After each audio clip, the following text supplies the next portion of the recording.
মাঝে মধ্যে আমি আপনাদের সম্মুখে নবীজির কিছু সুন্নত নিয়ে আলোচনা করি। এরই ধারাবাহিকতায় আজকেও আমি নবীজির কয়েকটি সুন্নত যেগুলো আমাদের মাঝ থেকে প্রায় হারিয়ে গিয়েছে, এই মৃত সুন্নতগুলো নিয়ে আমি আপনাদের সম্মুখে একটু আলোচনা করতে চাই, যাতে করে আল্লাহ নবীর সুন্নতগুলো সমাজে জিন্দা হইতে পারে। এবং প্রায় আমি এখানে বলে থাকি যে সুন্নতের অপর নাম জান্নাত। সুন্নতের অপর নাম কি? জান্নাত। নকশ কদম নবী কি হ্যায়, জান্নাত কি রাস্তে আল্লাহ সে মিলাতে হে, সুন্নত কি রাস্তে। আল্লাহর সাথে বন্দার সম্পর্ক জোড়ানোর মাধ্যম হলো কি? আল্লাহর নবীর সুন্নত। এই জন্য আমরা চেষ্টা করব আমাদের জীবনের প্রতিটি মুহূর্তে সর্বক্ষেত্রে যেন আমরা আল্লাহর নবীর সুন্নতগুলো বাস্তবায়ন করতে পারি, এই ফিকিরটা যেন আমাদের থাকে। যদি আল্লাহর নবীর সুন্নতগুলো আমরা জিন্দা করতে পারি, নবীজি বলেছেন আল্লাহ রব্বুল আলামিন তাকে 100 শহীদের সওয়াব দান করবেন। একটা সুন্নত না, নবীজি যত সুন্নত আছে এগুলো আমরা বেছে বেছে কি করে আমরা খুঁজে খুঁজে বের করে সুন্নত অনুযায়ী আমরা আমল করার চেষ্টা করব। তো নবীজির অনেকগুলো সুন্নতের মধ্যে একটা গুরুত্বপূর্ণ সুন্নত হচ্ছে যে কোনো রোগ ব্যাধির সময়, অসুস্থতার সময় মধু সেবন। এটাও নবীজির গুরুত্বপূর্ণ একটি সুন্নত। অসুস্থ হলে সেবা গ্রহণ করা, এটা নবীজির সুন্নত। যথাযথ ব্যবস্থা গ্রহণ করা, এটা নবীজির সুন্নত। আপনি অসুস্থ হয়েছেন, কোনো ধরনের সেবা না করে বাস আল্লাহ ভালো করবেন এই ধারণা পোষণ করে যদি আপনি বসে থাকেন, আপনি একটা সুন্নত বর্জন করেছেন। চিকিৎসা করা, এটা নবীজির সুন্নত। হাদিসে আছে নবী করিম সাল্লাল্লাহু আলাইহি ওয়াসাল্লাম এরশাদ করেছেন, ইয়া ইবাদাল্লাহ তাদাওয়াও, হে আল্লাহর বন্দারা তোমরা চিকিৎসা গ্রহণ করো। চিকিৎসা ফাইনাল্লাযী আখরাজা দাআ জাআলা লাহু দাওয়াআন, যে আল্লাহ রোগ সৃষ্টি করেছেন ওই আল্লাহ রোগের জন্য ঔষধও সৃষ্টি করেছেন। দুনিয়াতে এমন কোনো রোগ নেই যে রোগের ঔষধ আল্লাহ রব্বুল আলামিন সৃষ্টি করেন নাই। হয়তো সেই পর্যন্ত এখন আমাদের গবেষণা যায়নি। যেন অনেকেই বলে ক্যান্সারের কোনো চিকিৎসা নেই, বিভিন্ন রোগের কথা বলে। এটা আমাদের জ্ঞানের স্বল্পতার কারণে, আমাদের গবেষণা এখন ওই পর্যন্ত পৌঁছতে পারে নাই বিধায় আমরা ক্যান্সারের চিকিৎসা এখন আবিষ্কার করতে পারতেছি না। কিন্তু নবীর এই হাদিস দ্বারা বোঝা যায় কি ক্যান্সারেরও কি আছে? ঔষধ আছে, চিকিৎসা আছে। ফাইনাল্লাযী আখরাজা দাআ জাআলা লাহু দাওয়াআন। তো যাই হোক, হাদিস শরীফে বিভিন্ন ধরনের চিকিৎসার কথা আলোচিত হয়েছে। সবচেয়ে বেশি পরিচিতি পেয়েছে মধুর চিকিৎসা, এটা সবচেয়ে বেশি পরিচিতি পেয়েছে। এবং বিশেষ করে উদর সম্পর্কিত রোগের জন্য মধুর চিকিৎসাটা গ্রহণ করার জন্য নবীজি বলেছেন। উদর সম্পর্কিত, আপনার পেটের ভিতরে যত ধরনের রোগ থাকতে পারে এই রোগগুলোর জন্য চিকিৎসা হিসাবে আল্লাহর নবী মধু গ্রহণ করার জন্য বলেছেন। পেটে অনেক ধরনের রোগ হয়, ক্যান্সার হয়, আলসার হয়, গ্যাস্ট্রিক হয়, তারপর বিভিন্ন ধরনের গোটাগাটি ইত্যাদি টিউমার হয় না এগুলো। তারপর আপনার লাংসে ক্যান্সার হয়, পাকস্থলীতে ক্যান্সার হয়, এগুলো সব উদর সম্পর্কীয় রোগ, মানে পেটের সাথে সম্পর্কিত একটা রোগ এগুলো। হাদিসে একটা ঘটনা আছে, নবী করিম সাল্লাল্লাহু আলাইহি ওয়াসাল্লাম এক সাহাবী এসে বলেছেন, ইয়া রাসূলুল্লাহ আমার ভাইয়ের পেটের অসুখ। নবীজি বললেন, যাও ওকে মধু সেবন করাও। মধু। সাহাবী মধু সেবন করিয়ে আবার নবীর কাছে এসে বলেছেন, ইয়া রাসূলুল্লাহ সেবন তো করাইলাম, আমার ভাই তো এখনো সুস্থ হয় নাই। নবীজি আবার বললেন, যাও তাকে মধু সেবন করাও। আবার এসে বললেন, হুজুর কোনো উপকার হয় নাই। নবীজি আবার বললেন, তাকে মধু সেবন করাও।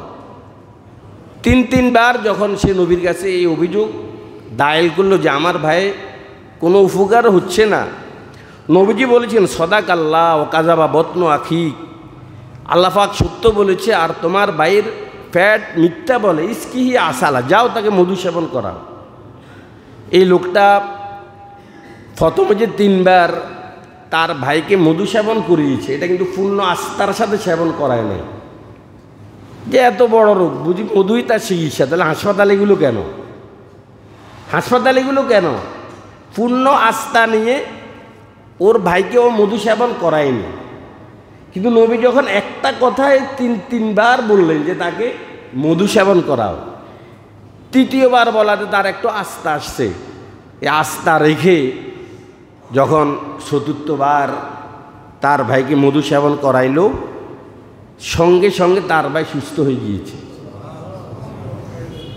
তো বলেছিলাম হাদিস শরীফে বিভিন্ন ধরনের চিকিৎসার কথা এসেছে, সবচেয়ে বেশি পরিচিতি পেয়েছে মধুর চিকিৎসা। স্মরণ রাখবেন, আপনি ডাক্তার কাছে যান, এই নিয়ে আমাদের কোনো আপত্তি নেই, আমরা নিষেধও করি না। সর্বপ্রথম যখন রোগের খবরটা আপনার কাছে আসবে, আপনি সুন্নতের নিয়তে আপনি 1 চামচ, টেবিল চামচ আপনি মধু সেবন করুন। একবার প্রাথমিক চিকিৎসা যেটা হবে, এটা হবে মধু। এরপরে গিয়ে আপনি ডাক্তারের কাছে যান, যেখানে যান কোনো আপত্তি নেই, আপনি মধুটা আগে কী করেন, গ্রহণ করার চেষ্টা করুন। আল্লাহ পাক কোরআনেও বলেছেন, ইয়াখরুজু মিন বুতুনিহা শারাবুম মুখতালিফুন আলওয়ানুহু ফীহি শিফাউল লিন্নাস। তার পেট থেকে আল্লাহ রাব্বুল আলামিন বিভিন্ন কালার, বিভিন্ন রঙের পানীয় বের করেন। ফীহি শিফাউল লিন্নাস, তাতে রয়েছে মানুষের রোগের শিফা। আমি বলি না যে মধু সব রোগের শিফা, এটা আল্লাহ পাকও বলেন নাই। শিফাউল লিন্নাস, শিফা এটা নাকিরা, ওলামায়ে কেরাম বুঝবে। তাহাতান নাফি তানবীর লিতাজিম, মানে শিফাউন, এখানে একটা তানবিন বলা, শিফাউন, এই তানবিন এটা লিতাজিম, মানে মধুর নিরাময় শক্তি বিরাট। বলেন মধুর নিরাময় শক্তি কি? এটা অনেক বিরাট, অনেক বড়। ফেয়ারে উপস্থিতি চেষ্টা করবেন আপনার ঘরের ভিতরে যেন 1 কোটা মধু স্থান পায়, সবাই চেষ্টা করবেন। তবে মধু হইতে হবে, যদি চিনির শিরা হয় এটা লাভ হবে না। কি হইতে হবে? এটা মধু হইতে হবে। মার্কেট থেকে যে মধু ক্রয় করবেন অবশ্যই আপনারা যাচাই করবেন। আর নিজের চোখে যদি দেখেন কেউ বাসা ভাঙছে, এটা যদি 10,000 টাকাও কেজি হয়, বাস ওখান থেকে নিয়ে নেবেন। ও তার পাত্রে ঢুকানোর আগে আগে যদি কিনতে পারেন আপনি সাকসেস। যদি পাত্রে ঢুকানোর পরে কিনেন তাহলে আর আমি গ্যারান্টি দিতে পারবো না, যেহেতু পাত্রে পানি থাকে, তার মিশ্রিত জিনিস থাকে। আপনাকে বলবে এই যে হুজুর এই মাত্র এই বাড়ি থেকে আমি ভেঙে নিয়ে আসছি, এটা ঠিক, বাড়ি থেকে ভেঙে নিয়ে আসছে। ও পেয়েছে মনে করেন 250 গ্রাম বা আধা কেজি পেয়েছে, ওটাকে আপন জায়গায় দেখিয়ে দিচ্ছে, ওই বাড়ির থেকে আনছে বালতিটা। কিন্তু যেগুলো সে পাইছে অরিজিনাল, এটা এখানে এসে মিক্সার করে নেয়। কথা বুঝছেন আপনারা? মধু হইতে হবে, তাহলে চিকিৎসা আছে। কিন্তু সব রোগের চিকিৎসা সেটাও আমি বলছি না। আবার আপনাকে অন্তরে বিশ্বাস রেখে সেবন করতে হবে। বিশ্বাস রেখে যদি সেবন না করেন কোনো লাভ হবে না। এটা কোনো স্কোয়ার কোম্পানির ওষুধ নয় যে চোখ বন্ধ করে খেলাম তো অ্যান্টিবায়োটিক কাজ করবে না, এটা এই ধরনের না। এটা বিশ্বাসের উপরে আপনার চিকিৎসাটা বিশেষ করবে। যত বেশি বিশ্বাস স্থাপন করতে পারেন, আস্থা অর্জন করতে পারেন, তত ক্রিয়া সে আপনার দেহে প্রকাশ করবে। সে আল্লাহর অনেক বুজুর্গদের কাহিনী তো পড়েছি, তাফসীরে মারিফুল কোরআনে মুফতি শফি রাহিমাহুল্লাহ লিখেছেন, ওরা যেই কোনো রোগের জন্য মধুই সেবন করেন, ওরা আর অন্য কোনো ঔষধেরা সেবন করে না। যেহেতু আল্লাহ পাক বলেছেন ফীহি শিফাউল লিন্নাস, আল্লাহর কথা তো আর মিথ্যে হতে পারে না। আমার বিশ্বাসের অভাব। নবীজি আবু দারদাকে দোয়া শিক্ষা দিয়েছেন যে সকাল বিকাল এই দোয়াটা পড়তে পারলে আল্লাহ পাক তোমাকে যাবতীয় বিপদ থেকে হেফাজত করবেন। এখন আমিও তো এই দোয়াটা পড়ি, কিন্তু আমার তো বিপদ যায় না। ওই বিশ্বাস নাই যে ঠিকই আবু দরদার বিশ্বাস ছিল, এই জন্য বাড়ির সকল ঘর পুড়ে গেছে, কিন্তু আবু দরদার ঘর পুড়ে নাই। কিসের কারণে? আবার বলেন। বিশ্বাসটাই হলো ইমান, আর এই বিশ্বাসটাই ছিল মুসলমানের শক্তি। ইমান অটল বিশ্বাসের নাম, আর এই বিশ্বাসটাই হলো মুসলমানের জন্য মূল শক্তি। এই জন্য সকলকে বলবো, আপনার ডাইনিং টেবিলে যেন, আপনার শুকেছে আপনার আলমারিতে, মিক্সেলফে যেন 1 কোটা মধু স্থান পায়। যত টাকা হোক এই মধুটা আপনি সংগ্রহ করবেন, আপনার যেখানে বসেন ওখানে পাশে রাখবেন। কোনো অসুস্থতা আপনি অনুভব করছেন, সুন্নতের নিয়তে 1 চামচ, তবে হাতে মধু ঢেলে চেটে চেটে খাওয়ার কথা বলছি। আমরা তো চামচ দিয়ে খাই না, এটা চেটে চেটে খাবেন। হাতটাকে ধুয়ে হাতে একটু মধু নিয়ে জিহ্বা দিয়ে চেটে খাবেন, এতে উপকার বেশি হয়। বাস এই মধু গ্রহণ করার পরে যে কোনো চিকিৎসা আপনি করেন, আমার কোনো আপত্তি নেই। সর্বপ্রথম চিকিৎসাটা হবে কি? সবাই বলেন মধু। সবাই মধু গ্রহণ করবেন। আল্লাহ কারি তৈব সাহেব রহমতুল্লাহ, উনার চকির নিচে সব সময় 3টা জিনিস কন্টিনিউ থাকতো। দারুল উলুম দেওবন্দের সফল মহাপরিচালক, প্রিন্সিপাল মোহতামিম, সবসময় থাকতো কালো জিরা, খেজুর আর মধু। এই 3 জিনিস সবসময় ওনার চোখের নিচে থাকতো।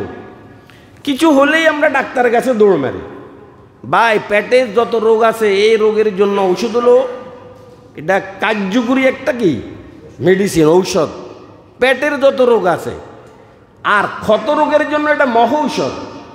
আপনার গায়ে কাটা গেছে, ব্যান্ডেজ করেছেন বা সেলাই করেছেন, 1 ফোঁটা মধু এখানে মধুর পরে দিয়ে দিবেন। এভাবে পেট অপারেশন করছেন তো, একটু একটু মধু লাগিয়ে দিবেন, দেখবেন এটা মহৌষধ। ক্ষত রোগের জন্য এটা মহৌষধ, গুরুত্বপূর্ণ ঔষধ। তারপরে জমজমের পানি রাখার চেষ্টা করবেন। নবীজি হাদিসে বলেছেন, মা উ জমজম আলিমা সুরিবালাহু, জমজমের পানি আপনি যেই নিয়তে পান করবেন, আল্লাহ রব্বুল আলামিন আপনার সেই নিয়ত পূরণ করে দিবেন। আপনি যদি এলেম বৃদ্ধির জন্য জমজমের পানি পান করেন, আপনার এলেম বেড়ে যাবে। আপনি যদি নেককার হওয়ার জন্য জমজমের পানি পান করেন, আপনি নেককার হবেন। আপনি যদি এই নিয়তে পান করেন যে আল্লাহ আমার সন্তানগুলো আমার অনুগত হোক, এই নিয়তে পান করেন, এই নিয়তে আপনি পান করতে পারেন, আল্লাহ তুমি আমাকে জান্নাত দিও, জান্নাত পাওয়ার নিয়তে আপনি, মানে যেই কোনো নিয়ত আপনি অ্যাড করতে পারেন জমজমের পানি সেবন করার সময়। এমনি পেয়েছেন তো, এক লোক দিয়েছে, বাস খেয়ে নিলেন, কোনো দোয়া পড়লেন না। হাদিসে ইবনে আব্বাস রাদিয়াল্লাহু তাআলা আনহু দোয়া পড়তেন, আল্লাহুম্মা ইন্নী আসআলুকা ইলমান নাফিআ ওয়া রিজকান ওয়াসিআ ওয়া শিফাআন মিন কুল্লি দা। বিভিন্ন জন বিভিন্ন নিয়তে জমজমের পানি, অরিজিনাল জমজমের পানি যদি 50,000 বছরও রেখে দেন, এখানে কোনো শ্যাওলা বসবে না, এটা ডিসকালার হবে না কখনো, যদি অরিজিনাল কি হয় জমজমের পানি হয়। হোমিও দোকানে গেলে আমাদেরকে হোমিও ওষুধ দেয়, 1 কোটা বোতল পানির ভিতরে 1 ফোঁটা হোমিও ঔষধ, তার মধ্যে কিছু থাকে স্পিরিট, অ্যালকোহল যেটাকে বলা হয়। মেডিসিন থাকে একবার খুব অল্প। তাহলে যে 1 ফোঁটা হোমিও ওষুধের যদি এই পাওয়ার হইতে পারে, কি বিশ্বাস করে আপনি সেবন করেন হোমিও ঔষধ? দেখেন ওরা পর্দার পিছনে গিয়ে ওষুধ তৈরি করে। কারণ আপনি যদি দেখতেন, আপনি বলতেন ইমা এইটার লাইনে তুই আনতেন 1000 টাকা লই গেছ, আপনি টাকাও দিতেন না, ওষুধও আনতেন না, কিন্তু 1-2 ফোঁটা কি দেয় হোমিও ওষুধ। এটা মানব তৈরি একটা ঔষধ, মেডিসিন। বাংলাদেশ বলেন, জার্মান বলেন বা পাকিস্তান বলেন। আর এই জমজমের পানি আল্লাহর কুদরতি পানি। কি পানি গণ? আল্লাহর। তাহলে মানুষের তৈরি 1 ফোঁটা পানির যদি এই পাওয়ার থাকতে পারে, জমজমের পানির পাওয়ার কত হবে? এই জন্য কেউ এতটুকু দিছে, রাগ করবেন না। বাস 1 ফোঁটা ঢেলে দিবেন আপনার কলসে, ভর্তি কলসে, সবাই খাবেন। 1-2 ফোঁটা করে এইভাবে খাবেন। চোখে ব্যথা অনুভূত হলে চোখে লাগাবেন, কোথাও পেটে ব্যথা হলে এইভাবে মালিশ করবেন। ওই বিশ্বাস, মা ও জমজম আলিমা সুরিবালাহু, বারাল বিশ্বাস আপনার থাকতে হবে, তাহলে এটা কাজ করবে। আর বিশ্বাস যদি না থাকে কিছুই হবে না। আল্লাহ। আর বৃষ্টির পানি, এটাও শিফা। ওয়ানজালনা মিনাস সামাই মান তাহুরা। আল্লাহ পাক বলেছেন, আমি আকাশ থেকে তোমাদের জন্য পবিত্র পানি অবতীর্ণ করেছি, বৃষ্টির পানি। এটা রোগের ঔষধ। ওলামায়ে কেরাম জমজমের পানি, মধু আর বৃষ্টির পানি, এই তিনটাকে মিক্স করে একত্রিত করে ওরা নিজেরা খেতেন এবং বাচ্চাদেরকে খাওয়াইতেন, অসুস্থ রোগীদেরকে খাওয়াইতেন। কারণ তিনোটার ভিতরেই শেফা, মধুর ভিতরেও শেফা, বৃষ্টির পানির ভিতরেও কি, এটা পবিত্র আকাশ থেকে, আকাশের পবিত্র পানি আর হলো জমজমের পানি, এই তিনটাকে একত্রিত করে খাবেন, অসুস্থদেরকে খাওয়াবেন, আপনার কি হবে, অনেক সুস্থতা আপনি অনুভব করতে পারবেন। নবীজির গুরুত্বপূর্ণ একটা সুন্নতের কথা আলোচনা করেছি, মধু সেবন করা। কি সেবন করা বলেন, সবাই বলেন। এটা নবীজির গুরুত্বপূর্ণ একটা কি, গুরুত্বপূর্ণ একটা সুন্নত। আল্লাহ দ্বিতীয় নাম্বার, আল্লাহর নবী মিষ্টি, মিষ্টান্ন দ্রব্য, মিষ্টি জাতীয় খাবার নবী পছন্দ করতেন। বুখারীর হাদিস, মুসলিমেও আছে, কানা রাসূলুল্লাহি সাল্লাল্লাহু আলাইহি ওয়াসাল্লাম ইউহিব্বুল হালওয়া ওয়াল আসাল। হালুয়া মানে মিষ্টি আর আসাল মানে মধু। আল্লাহ নবী মিষ্টি খুব ভালোবাসতেন। বিভিন্ন ধরনের ক্ষীরমোহন, ছানাঙ্গুলি, কত ধরনের মিষ্টি আমরা এখন মার্কেটে পাই। হ্যাঁ, দেখলে মনটা যেন হা হা করে যে একটা মিষ্টি খাবো, খান। তবে মিষ্টি আল্লাহ নবীর ফেভারিট ছিল, আল্লাহ নবীর পছন্দনীয় একটা বস্তু ছিল মিষ্টি। মধু খাবো এই নিয়তে যে আল্লাহর নবী মধু পছন্দ করতেন, আরে মিষ্টি খাবো এই নিয়তে যে আল্লাহর নবী কী করতেন, মিষ্টি পছন্দ করতেন। এই নিয়তে মিষ্টি খাবো না, এটা খুব স্বাদ, এটা খুব রসালু, না, এই নিয়তে খাওয়া যাবে না। আমি একদিন আপনাদেরকে বলেছি, ইসলাম হচ্ছে দৃষ্টিভঙ্গির পরিবর্তনের নাম। ইসলাম, আপনি ভাত খাবেন, যদি নিয়ত এটা হয় যে নবী ভাত খেতেন এই জন্য আমি খাচ্ছি। বাচ্চাকে চুমু দিবেন, যদি নিয়ত এটা হয় যে নবী বাচ্চাদেরকে চুমু দিয়েছেন। বাজারে আসছেন, এই নিয়তে যদি হয় যে নবী বাজারে আসতেন। টয়লেটে প্রবেশ করেছেন, যদি এই নিয়তে হয় যে নবী টয়লেটে প্রবেশ করেছেন, সব ইবাদতে রূপান্তরিত হবে। খানা খাবেন এই নিয়তে আমার নবী খানা খেয়েছেন এই জন্য আমি খাচ্ছি, এটা হবে সুন্নত। নবী মিষ্টি খুব পছন্দ করতেন। আপনারা যারা ডায়াবেটিসে আক্রান্ত, আপনি খুব খাবেন না, খুব পছন্দটা তো করবেন, একটু একটু খাবেন, যতটুকু আপনাকে ডাক্তারে খাওয়ার জন্য বলেছেন ততটুকু খাবেন। কিন্তু খাবো তো এই নিয়তে খাবো যে এটা নবীর পছন্দের একটা বস্তু, নিজে খাবেন, অন্যকে গিফট করবেন, হাদিয়ে দিবেন। মিষ্টি দুইটা জিনিস, মধুর কথা বলেছি আর মিষ্টির কথা বলেছি, এটা নবীজির গুরুত্বপূর্ণ একটা সুন্নত। পরিশেষে আমি একটি হাদিস আপনাদের সম্মুখে পাঠ করেছি। জনাব রাসূলুল্লাহ সাল্লাল্লাহু আলাইহি ওয়াসাল্লাম বলেছেন, 5 শ্রেণীর লোকের জন্য জান্নাত গভীর আগ্রহের সাথে অপেক্ষমান। 5 ধরনের লোকের জন্য জান্নাত অপেক্ষা করছে যে আমি কবে ওদের সাক্ষাৎ পাবো, কবে ওদেরকে আমি আমার কোলে লালন করব। কয় ধরনের লোক? কন 5 ধরনের লোকের জন্য জান্নাত অপেক্ষমান। দেখি একটু আলোচনা করি, এই 5 ধরনের কোনো এক শ্রেণীর অন্তর্ভুক্ত আমি হতে পেরে কিনা, যে জান্নাত আমাকে আহ্বান করছে, জান্নাত আমার জন্য অপেক্ষমান। দেখি 5 ধরনের লোকের কেউ আমি হতে পারে কিনা।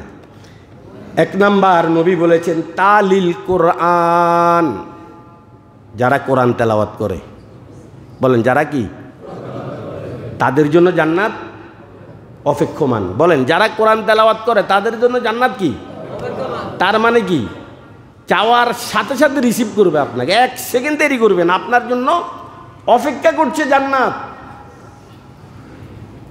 প্রায় সময় আমি এই বিষয়টি নিয়ে এখানে আলোচনা করি, আপনারা হয়তো বিরক্ততা বোধও করেন।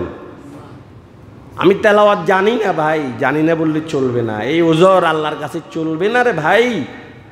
20 বছর আগের সাঁতার পাইয়া আর এখনকার সাঁতার পাইয়া অনেক ব্যবধান। জায়গা ঠিক, নাম ঠিক আছে, তবে অনেক কি, অনেক ব্যবধান। সব কিছুর ভিতরে পরিবর্তন আসছে, কিন্তু আমার ভিতরে কেন পরিবর্তন আসবে না? কিমতে হার চিজে রাদানি কে চিজ, কিমতে খোদ রানা দানি আহমকিস, কিমতে খোদ রানা দানি আহমকিস। কবি বলেন, ওরে ভাই তুই দুনিয়ার সব কিছুর দাম বুঝলি, কিন্তু নিজের মর্ম নিজের দামটা নিজে বুঝলি না। তুই হইলি বড্ড বেকুফ, তুই হইলি বড় বেকুফ। পারবো না, পারিব না, এই কথাটি বলিব না। আর এটা একবারে ডিলিট করে ফেলুন, পারিব না, এটা অভিধান থেকে শব্দটাকে মুছে ফেলুন। পারিব না কি, চেষ্টা করতে হবে আমাকে। ওলামায়ে কেরাম আপনাদের জন্য অপেক্ষমান। বয়স্ক কোরআন শিক্ষা ইসলামী ফাউন্ডেশন কর্তৃক বিভিন্ন জায়গায় হচ্ছে। মসজিদের ইমাম, মসজিদের মুয়াজ্জিনের সাথে একটু আমার সম্পর্কটা ভালো রাখি। হুজুর আমাকে একটু কোরআন শিখেন, একটু শিখেন, একটা অক্ষর শিখেন দে ভাই। যত আবাদত আছে কোরআন শরীফের মতো এরকম নেকির আবাদত দুনিয়াতে আর নাই। আমি বলছি, আরবে যারা গিয়েছেন তারা দেখেছেন মসজিদে নববীর প্রত্যেকটা ফিলারের গোড়ায় গোড়ায় কোরআন সাজানো আছে নাকি নাই? দেখবেন ওরা 2 মিনিট সময় ফেলে কোরআনটা টান নিয়ে তেলাওয়াত শুরু করে। তসবিহ পড়লেন, এটার চেয়েও কোরআন তেলাওয়াত, এটা আল্লাহর কাছে খুবই প্রিয় একটা ইবাদত। বিনা ওযুতে 1 অক্ষর পড়লে 10 নেকি, ওযু সহ যদি 1 অক্ষর পড়েন 25 নেকি, নামাজে যদি বসে বসে পড়েন 50 নেকি, প্রতিটা অক্ষর যদি নামাজে দাঁড়িয়ে পড়েন 100 নেকি আল্লাহ আপনাকে দান করবে। ওযু অবস্থায় যদি নামাজের ভিতরে দাঁড়িয়ে দাঁড়িয়ে আপনি পড়েন, একবারে নেকির গোডাউন কোরআনের ভিতরে। যে কোরআন তেলাওয়াত করে, ফজরের পরে সূরা ইয়াসিন আমরা পড়বো, মা বোনদেরকে গিয়েও আমরা বলবো সূরা ইয়াসিন। এটা উঠে গেছে, সমাজে এখন নেই। এই জেনারেশন এখন জানেই না যে সূরা ইয়াসিন নামাজে একটা সূরা কোরআনে আছে, এটা যে ফজরের পরে পড়া লাগে। আগে যে মুসলমানের প্রতিটি ঘরে ঘরে এই তেলাওয়াতটা ছিল, এটা এখন আস্তে আস্তে উঠে চলে যেতেছে। মোবাইলে গজব বের হওয়ার কারণে সারা রাত মোবাইলের পিছনে সময় কাটায়, ফজরের নামাজের কোনো খবর থাকে না। সূরা ইয়াসিন তো পড়তে হয় দিনের অগ্রভাগে, কোথায় সূরা ইয়াসিন পড়বে? আর বিয়ে করানোর সময় আপনারাও কোরআন পড়তে জানে কি না এটা আপনারা এখন যাচাই করেন না। আপনারা যাচাই করেন ধানমন্ডিতে মেয়ের নামে কোনো জায়গা বরাদ্দ আছে কি না। আপনারা এটা চান এখন? হ্যাঁ, খবরদার, ওই পিছনে ফিরে যেতে হবে আমাদেরকে যদি শান্তি পেতে চান। এরে ভাই, আমরা খতিব, আমরা শিক্ষক, আমাদের সাথে বহু যুবকের ওয়াসেতা হয়। আপনাদেরকে বললে অবাক হবেন, সুন্দরী নারী বিয়ে করছে, টাকা পয়সা থেকে বিয়ে করছে, কিন্তু সংসারে ঘরের আগুন জ্বলতে আছে অশান্তির। আর এগুলো তাওয়াক্কা করে নাই।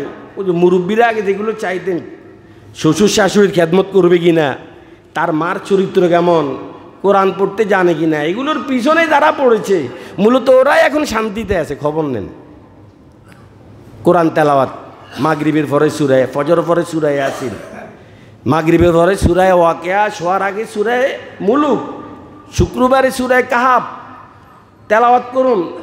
কমপক্ষে 1 পারা, 1 রুকু, কমপক্ষে 1 পৃষ্ঠা দৈনিক আপনি তেলাওয়াত করুন, শিখেন। ওলামায়ে কেরামের কাছে গিয়ে শিখেন ভাই, অসুবিধা নেই। দ্বিতীয় নাম্বার, হাফিজুল লিসান, জবান জিহ্বা সংযতকারীর জন্য জান্নাত অপেক্ষা করছে। যারা জবানটা কি রাখে, হেফাজত করে। কোন যারা জবানটা কি, তার মানে কি তালা? তালা নয়, বলাই স্বাধীনতা, সাবধানতা। খুব সাবধানের সাথে সাবধানতা বজায় রেখে কথা বলবেন। কারণ যখন বলেন না হিসাব নাই, যখন বলি ফেলছেন এখন রেকর্ড হতেছে। সুচিকে চালু না দিলে রেকর্ড হবে?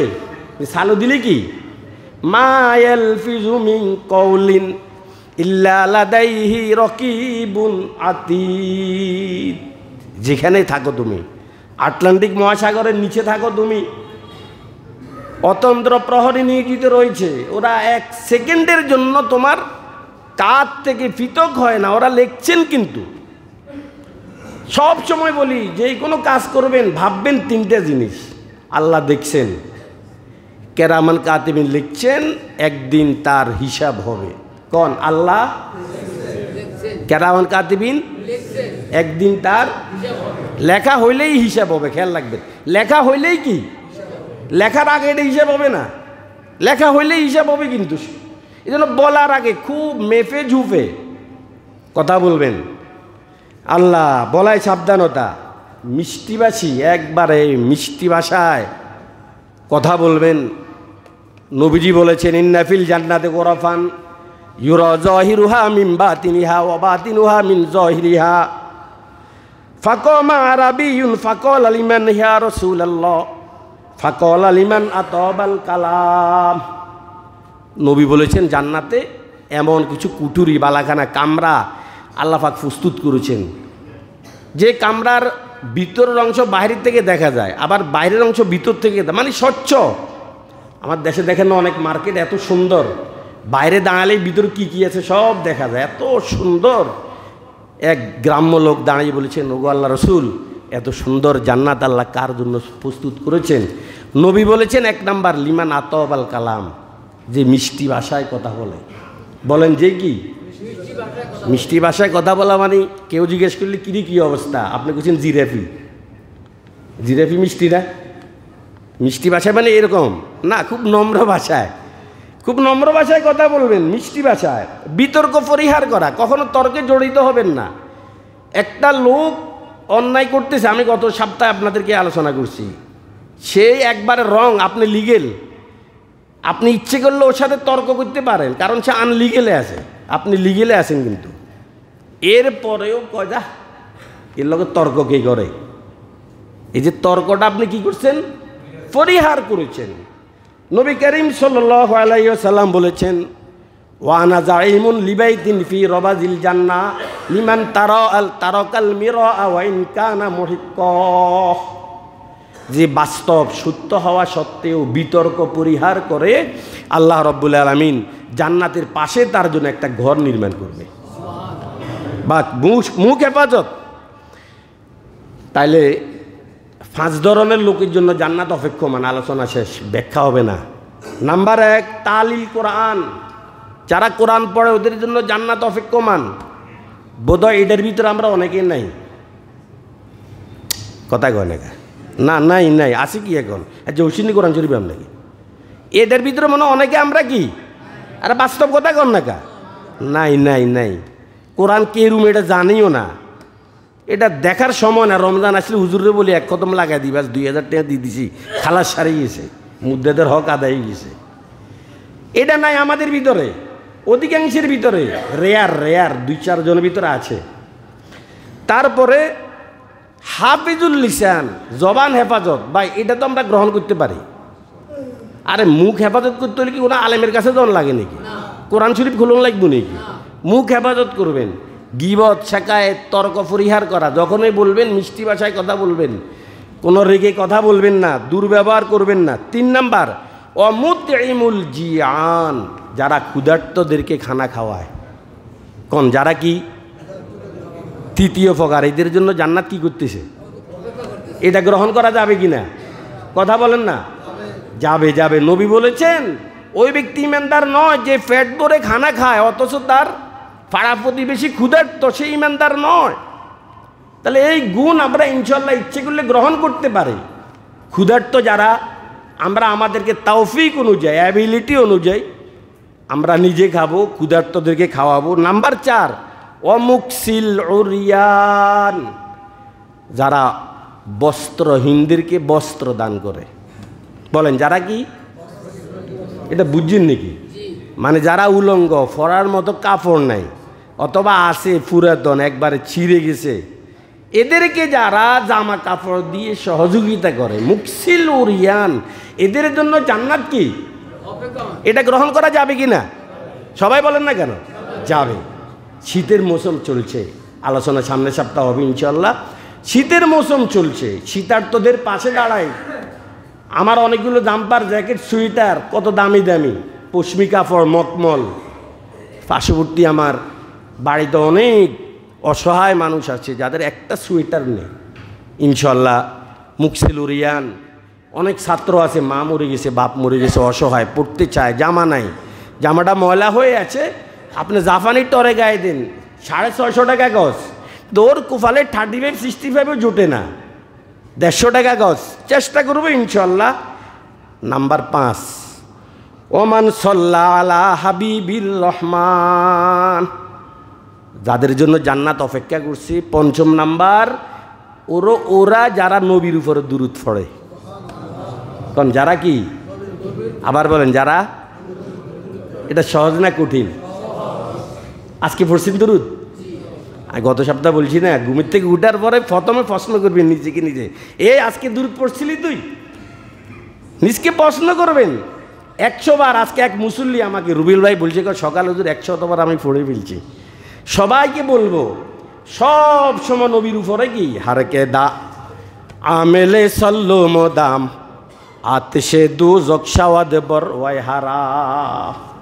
সব সময় রিজিকের অভাব দেখা দিলে দুরূদ পড়তে পারেন, অসুস্থতা দেখা দিলে দুরূদ পড়তে পারেন, কোনো মুসিবত সামনে আসলে দুরূদ পড়তে পারেন। আদালতে এখন হাকিমের এজলাস, আপনাকে দাঁড়াইতে হবে। ও ভাই, মনে মনে চুপে চুপে আপনি দুরূদ পড়ুন, আল্লাহর পক্ষ থেকে আল্লাহ আপনাকে রক্ষা করে ফেলবে। দুরূদ ইনশাআল্লাহ সাল্লাল্লাহু, আবার বলেন সাল্লাল্লাহু। তবে চেষ্টা করবেন, উত্তম একটা দুরূদ আছে, এটা হলো দুরূদ ইব্রাহিম। কোন দুরূদ? দুরূদ ইব্রাহিমের সাথে আপনাদের পরিচিতি আছে? কখন পড়া হয়? একটু লম্বা না? এটা লম্বা। আফজালুহা মা ওয়ারাদা কি বাত্তাশাহুদ। মোল্লা আলী কারি বলেছেন, নামাজের ভিতরে যে দুরূদ পড়া হয় এটা শ্রেষ্ঠ দুরূদ। এই দুরূদটা আমরা বেশি বেশি পড়ব। সংক্ষিপ্ত দুরূদ সাল্লাল্লাহু আলাইহি ওয়াসাল্লাম। 5 ধরনের লোকের জন্য জান্নাত অপেক্ষমান। নাম্বার 1, তালিল কোরআন, যারা কোরআন পড়ে। 2 নাম্বার, হাফিজুল লিসান, যারা জবানকে হেফাজত করে। নাম্বার 3, মুতিইমুল জিয়ান, যারা ক্ষুধার্তদের জন্য অন্নের ব্যবস্থা করে। নাম্বার 4, মুকসিল উরিয়ান, যারা বস্ত্রহীনদের জন্য বস্ত্র ব্যবস্থা করে। নাম্বার 5, ওমান সাল্লা আলা হাবিবির রহমান, যে নাকি নবীর উপর সবসময় দুরূদ পড়ে। এই লোকটার জন্য জান্নাত অপেক্ষমান। আল্লাহ রব্বুল আলামিন আমাদের সকলকে এই 5টি আমল করে উভয় জাহানে ধন্য হওয়ার তৌফিক দান করুন।